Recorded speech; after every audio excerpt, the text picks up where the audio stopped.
Good afternoon, everyone. I am Atlanta Mayor Andre Dickens, and I'm here along with my colleagues to talk about an incident that could have been tragic but was averted.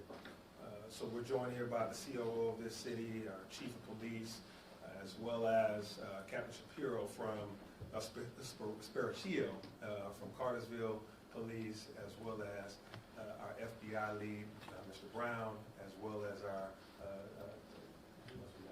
we have Ricky Smith from Hartsfield-Jackson Atlanta International Airport. We are here to talk about an incident that occurred at Hartsfield-Jackson Atlanta International Airport that was averted today, thankfully. And Chief Sherbon will give you a lot of details about that incident. But in particular, 27 or more lives could have been lost today because an individual came into Hartsfield-Jackson and after being reported coming out of Cartersville, Georgia, that had mental challenges. This individual, thankfully, his family went to the Cartersville police and shared with them what was going on, and they alerted APD, and APD and the airport were aware, and this crisis was averted. But this individual did have a semi-automatic weapon, and this individual was mentally challenged. And when you have those combinations together, it can turn out to be deadly. People that are mentally challenged, and he happened to also have been a felon from a few years back. So he's a felon with a semi-automatic weapon, and he's got mental challenges, and he's approaching the world's busiest and most efficient airport. This crisis, we're thankful to God and to good information and good intel and good people for this crisis being averted. Just a few weeks ago, we dealt with the CDC shooting that occurred in this city, where another individual coming out of Kennesaw had a mental challenge and a high-powered weapon and ended up killing a DeKalb County police officer and striking the CDC, as well as striking fear into the communities around. We also had an individual just last year in Midtown that was also seeking mental help with his parents, but ended up causing loss of life in that regard as well. We also had a Four Seasons hotel and residence, an individual with high-powered weapons and a mental health diagnosis. So what you're seeing is we are experiencing across the nation and even in this great city where guns and mental health challenges going together can propose a deadly scenario. But we're thankful that in this situation today, this crisis was averted. And so now I would turn it over to our police chief, Darren Sherbon, to be able to give you more details about all of the aspects of this situation. Chief? Thank you, Mr. Mayor. Good afternoon, everyone. Appreciate you all being here. As the mayor stated, we are here today to announce an arrest of an individual that posed a threat to our airport, but also to note that because of the community, in case the family, as well as the joint collaboration of law enforcement, that a tragedy was indeed averted.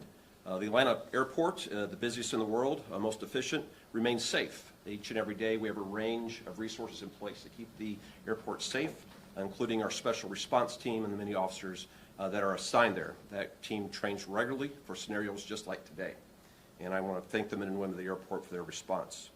We have taken in custody and have under arrest a Billy Cagle, age 49, resident of Cartersville, Georgia.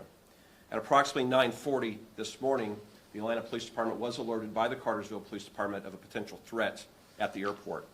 Cartersville Police Department was alerted by the family of Mr. Cagle that he was streaming on social media, that he was headed to the airport, in their words, to shoot it up. And the family stated that he was in possession of an assault rifle. What we didn't know is that Mr. Cagle had already arrived at the airport. In fact, we know that he arrived at 9:29, going to the South Terminal, and that he entered the airport shortly thereafter at 9:31. That time, we do not believe he was armed. He entered the South Domestic Terminal, and from video we will show you he seemed to be very interested in the TSA check-in area, which you can see was heavily crowded with travelers. At approximately 9:54, officers of this department, armed with a photograph of Mr. Cagle, and being provided up-to-date information from their sergeant as she spoke to the Cartersville Police Department and a family member, was able to locate Mr. Cagle and take him into custody. He had arrived at the airport in a Chevy flatbed pickup that was part of the lookout provided to us by Cartersville PD. That vehicle was parked immediately outside. When we went to that vehicle, we found inside a Springfield AR-15 assault rifle, a 5.56 St. Victor model with 27 rounds of ammunition. We did have a tragedy averted today. I, just a short while ago, spoke to 2 officers of this department and thanked them, because if it were not for Officer Gibson and Officer Banks, and if it were not for their Sergeant Jones that was providing them, I do believe that Mr. Cagle was headed back to his truck to retrieve it, and I do believe he was likely to use that weapon inside the crowded terminal that he had just seen. We are working closely with the District Attorney of Clayton County, District Attorney Mosley, and we have charged Mr. Cagle with a count of terroristic threats, criminal attempt to commit aggravated assaults, possession of a firearm in the commission of a felony, and possession of a firearm by a convicted felon.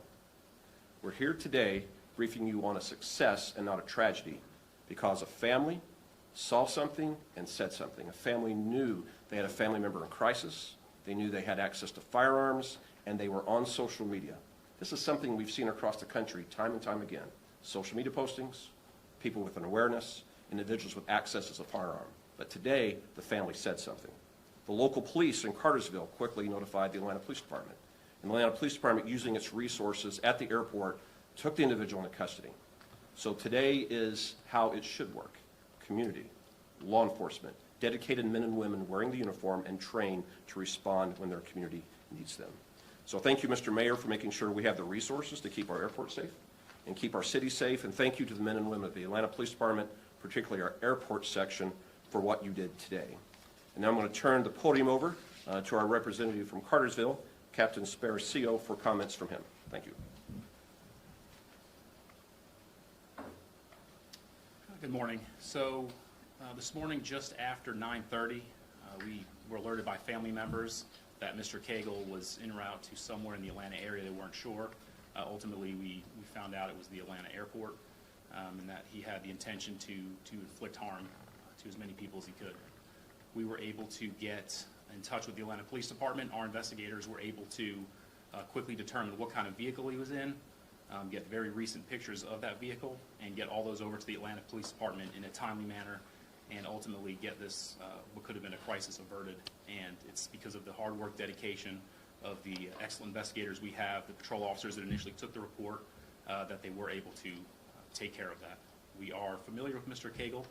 He's got a criminal history in Cartersville, but again, no one would ever see anything like this. See something, say something really did work. Thank you so much, Captain. Thank you to Cartersville Police Department for your excellent cooperation and coordination and timely, quickness in telling us about this particular individual and the harm that he wanted to inflict. Thank you, Chief Shearbaum, and your team here at APD to receive that call, to have great relationships across the region, to be able to continue to stay in great contact with individuals and organizations and other police departments across this region so that they would collaborate with us. Thank you all for this. Those in the community, the family, thank you for sharing. See something, say something did work. And so we are standing here talking about a tragedy averted versus us standing here telling you about 27 plus lives that were lost or injured at the world's busiest airport. So I will now take. I think there's some video we're going to show at this particular time. Oh, got it. Maybe a benefit for you. Media, if you can direct your cameras to the screen. We have a video, and Chief, if you could just come up and kind of take a look at the video and just walk us through it. Certainly. Again, this comes from the investment that we placed at Atlanta Hartsfield Jackson International Airport. You see the individual arriving. He's parked his vehicle that was given to us by Cartersville PD, the Chevy flatbed pickup truck. They also had a dog in the vehicle with him. This is occurring at approximately 9:29, and then he will enter the airport at the Silk proper at 9:31.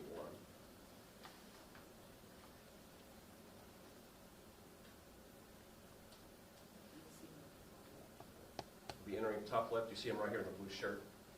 Right here. He will go into the TSA area. He has high interest in that area, and you'll see the number of travelers that are there that are preparing to depart.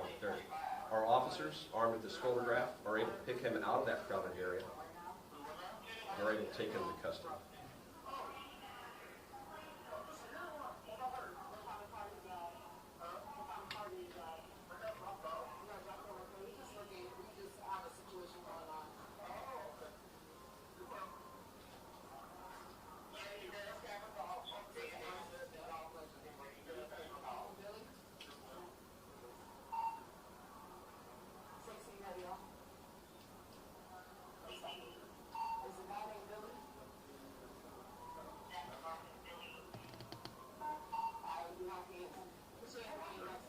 Cagle's vehicle is just outside these doors. He was clearly moving from the area that we had potentially scouted and was moving back toward that area.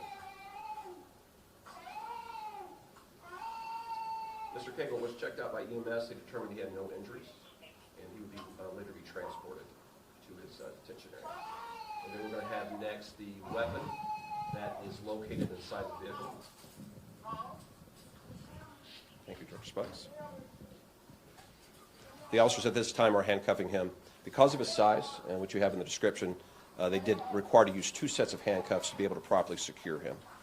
Fortunately, there were no firearms on him at this time. His weapon is outside in his vehicle. Chief, what's his size? He's about 6'3", 320 pounds, 6'3". And again, this is Officer Banks and Officer Gibson there. This is the vehicle. Matched the description perfectly given by Cartersville PD. He had pulled up right to the south, a domestic terminal, parked here, would go down and go into another door. And then you'll see the officers approaching it, and then they'll recover the firearm, the semi-automatic assault rifle that he had with him. There were 27 rounds that could have been fired from this weapon inside the airport. And this is exactly why we're here today, to encourage citizens to do their part so they ever become aware, and again, acknowledge the family, acknowledge our partners at Cartersville Police Department for their work. Thank you, Captain. Mayor, at this time, we are ready for questions. All right, at this time, we are now ready for questions. What was Mr. We will Cagle's, start over here, we'll start with Taisha, and we will move to my left. Taisha? So this question may be for Chief Shearbum, I'm not sure, but had he just went into the airport with the gun initially, how difficult would it have been to stop him if he didn't do that, look like a dry run, maybe to see where he was going to go?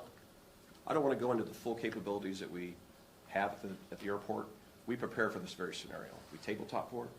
Our special response team trains weekly for just this occurrence. What you didn't see in the video was close by officers armed with rifles themselves.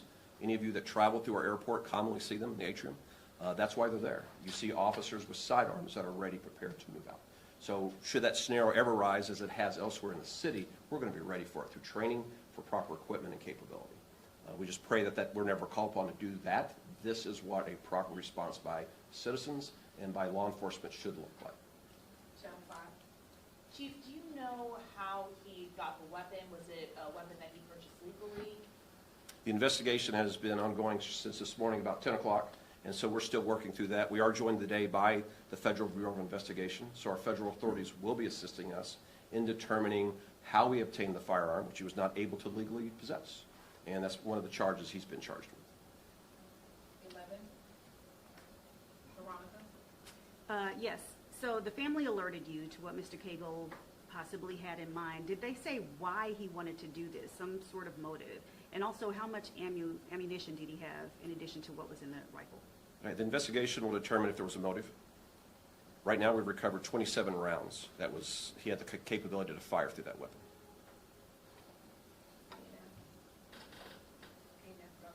You said there was a prior felony. What were his prior charges? We'll have that provided for you at a later time. Right now, I do not have that right in front of me. I do know there was a drug possession arrest that was pretty significant that occurred in Cartersville prior to this. CBS or ABC? Yes, Leandra Head here with CBS News Atlanta. What mental health challenges was he suffering from? I'm not going to provide that information. I will say this, mental health care is vital to a good society and preventing violent crime. And that the family was aware that there was a need there, reach out. We will hope the courts will take all that in consideration as they move forward, and I do not want to share that. I think a family was brave to step forward, and I want to commend the bravery of the family for what they've done today.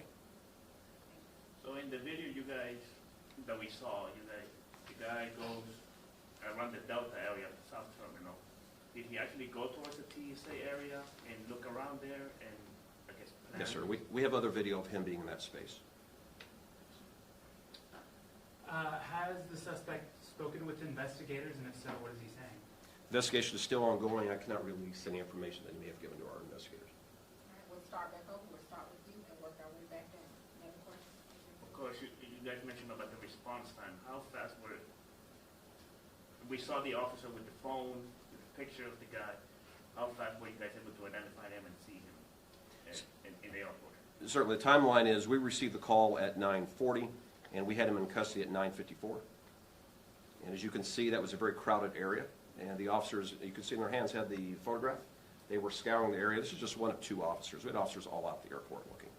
And so I do want to commend them and just thank those officers for doing what Atlanta expected them to do on this Monday morning. CBS Atlanta. A&F, question? Veronica? Yeah, have you seen this live stream that Cagle was making at the time? I have not, ma'am. How did the family know he was going to ATL? He said he was. He told them. Yes, ma'am. All right, next question, Tanisha, and then we'll go to Channel 5. Chief, what happened when, so we were out there when we weren't quite sure what was happening, and the way the truck was positioned, he had ran over a cone, and then it was like, you know, just a very odd position. What happened from the moment he parked that truck that way until, you know, you all were that video showing him? Yeah, so he parks at 9:29. He enters the south terminal at 9:31. And then he is walking around the area. He goes to the TSA checkpoint area. He is scanning that area, and he's walking back to the truck, we believe, when the officers encounter him. And then that occurs at 9:54. Because I just know how on it officers are when you park right there, so I was just wondering, like, did anybody see him park his truck right there? Like, because it seems like there were 2 minutes where he was able to get lost. Right. Our priority was to find the person, ma'am, and that's what we did. All right, Cody, did you have a question? No, good, thanks. All right, 5. Well, I know the airport this morning, especially in the TSA agent lines were long, with the government shutdown. We're getting into holiday travel. There's going to be long lines at the TSA checkpoints. What do you want people to know in these situations to know that as they might be in these backups, that they are safe? We protect the world's busiest but most efficient airport each and every day through many holidays, sporting events. We ensure the airport has the proper staffing. The mayor gives us the tools to make sure our police department has the equipment they need for a wide range of emergencies. So what we've done in the past, we're going to continue to do. We'll always strive for improvement where we need to. We can scale up the resources of the Atlanta Police Department as necessary. But the key to success, as it was today, is to see something, say something. While we have a number of police officers on this police department, what is out there at a great capacity is law-abiding citizens, citizens that care, and citizens that want to be in a safe place. And if those citizens speak up, whether it's a family member, a friend, a neighbor, and say something is not right here, this is how we save lives as a society. Today is how it is supposed to work. AJC? I think I misheard you, but just to confirm, was there a dog also involved? There was a dog in that truck. We have got that. Animal has been turned back over to the family and is in good care and was not harmed at any point today. Family members there with him? He traveled there alone. Yes, sir. He traveled there alone. There wasn't a daughter or family member? No, we were communicating via phone. All right, thank you, everyone. If you need updated information, it will be posted on the Atlanta Police Department's website. Just visit the news section. Everything that you saw here is already up and posted. Please make reference to our website because all of the details are there, as well as the link to this press conference. Thank you all. Please make sure you direct those